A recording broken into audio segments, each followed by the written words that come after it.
അനിയേ. ആ മോനായേ, അനിയാന്നേ. എടാ ഞാനേ വണ്ടി ഓടിക്കുവാടാ. എന്നതാ കാര്യം? എടാ നീ അന്ന് പറഞ്ഞില്ലേ അതുപോലത്തെ ഒരു കേസ് ഒത്തു വന്നിട്ടുണ്ട്.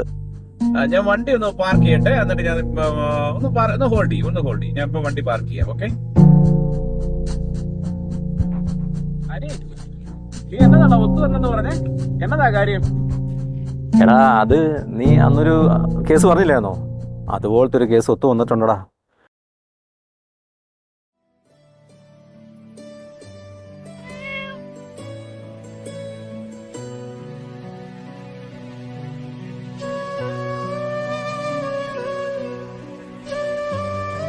ചേട്ടാ, 2 ദിവസം കൂടെ സമയമുള്ളൂ. 3-ാം ദിവസം രാവിലെ 10 മണിക്ക് യജ്ഞാർമ്മകൾ ആരംഭിക്കും. സാറേ, എങ്ങനെയെങ്കിലും സഹായിക്കാൻ പറ്റുമോ സാറേ? മോളെ പഠിപ്പിക്കാൻ വേണ്ടി എടുത്ത ലോണാ. 2 ദിവസം കഴിഞ്ഞാൽ അവളെ കാണാൻ ഒരു കൂട്ടർ വരുന്നുണ്ട്. ഏതാണ്ട് കല്യാണമൊക്കെ ഉറച്ച മട്ട. ഈ ജപ്തി നടപടി എങ്ങനെ നടന്നാൽ എല്ലാം കൈവിട്ടു പോകും സാർ. ഞാൻ എന്ത് ചെയ്യാനാ ചേട്ടാ? നമുക്കും വിഷമമൊക്കെ ഉണ്ട്. പക്ഷേ മേളിൽ നിന്ന് ഉത്തരവ് വന്നാൽ ചെയ്യാതിരിക്കാൻ പറ്റുമോ? നിങ്ങൾ എന്തേലും വേറെ വഴി നോക്കുക.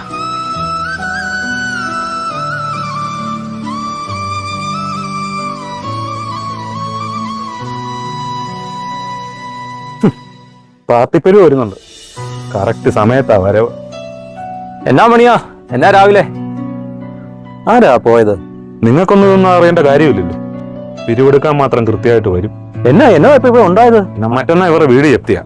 4-5 ലക്ഷം രൂപ കെട്ടി വെക്കണം. അതിനിടെ കൊച്ചിന്റെ കല്യാണം ഉറപ്പിച്ചു വെച്ചേക്കും. വിഷമിക്കണ്ടോ മാച്ചാ, അതൊക്കെ നമുക്ക് എന്തെങ്കിലും ഒരു വഴി നോക്കാം കേട്ടോ.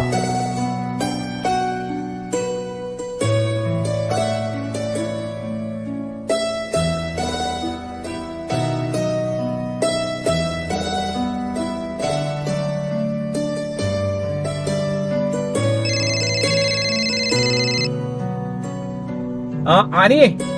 മോനായേ, അനിയാന്നേ. എടാ ഞാനേ വണ്ടി ഓടിക്കുവാടാ. എന്നതാ കാര്യം? എടാ നീ അന്ന് പറഞ്ഞില്ലേ അതുപോലത്തെ ഒരു കേസ് ഒത്തു വന്നിട്ടുണ്ട്. ഞാൻ വണ്ടി ഒന്ന് പാർക്ക് ചെയ്യട്ടെ, എന്നിട്ട് ഞാൻ ഒന്ന് ഹോൾഡ് ചെയ്യും. ഞാൻ ഇപ്പൊ വണ്ടി പാർക്ക് ചെയ്യാം. ഓക്കെ എന്നതാ ഒത്തു വന്നെന്ന് പറഞ്ഞേ? എന്നതാ കാര്യം? എടാ അത് നീ അന്നൊരു കേസ് പറഞ്ഞില്ലായിരുന്നോ, അതുപോലത്തെ ഒരു കേസ് ഒത്തു വന്നിട്ടുണ്ടടാ. നീ എനിക്ക് ഡീറ്റെയിൽ ആയിട്ടൊന്ന് മെസ്സേജ് അയക്കാവോ? അത് കാരണം ഞാനിപ്പം കുറച്ച് തിരക്കിലാണ്. ഓക്കെ ശരിടാ മുത്തേ.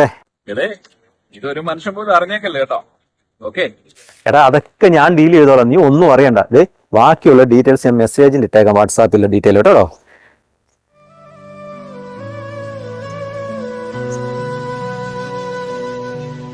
തോമാച്ചാ എല്ലാം സോൾവ് ആക്കിയിട്ടുണ്ട്. എടാ മണിയാ, ഞാൻ ഇങ്ങോട്ട് കയറി വന്നപ്പോ നീ പറയുന്നതൊക്കെ കേട്ടു കേട്ടോ. പാർട്ടിപ്പിരിവ് ശല്യം എന്നൊക്കെയല്ലേ.